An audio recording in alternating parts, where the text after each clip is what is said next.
Hello guys, welcome back to our channel. In today's video, I'm going to show you how to fix Messenger voice message no sound. If you're experiencing issue with voice messages in Messenger where there's no sound, try these steps to fix it. First, you need to check your volume settings and make sure your device volume is turned up and not muted. Also check the media volume. And you're going to simply try to restart the app. What you have to do is open the Messenger app and simply go back and turn it off. And this can sometimes resolve temporary issues. You could also restart your device. Sometimes a simple restart of your device can fix various software issues. You could also check your internet. Make sure that you have a stable internet connection as voice messages require an internet connection to play. You could also update your Messenger app. Go to Play Store and look out for the Messenger app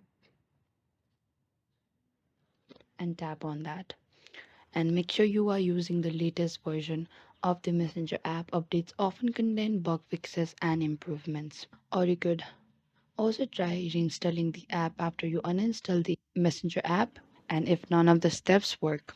And this can resolve more complex issues within the app. And if the problem persists after trying these steps, there may be more significant issue with the device or the app itself. In that case, you may need to contact Messenger support or seek technical assistance. Thank you for watching this video. I hope I could help you on how to fix Messenger voice message. Don't forget to like, subscribe, and hit the bell notification icon for more upcoming uploads.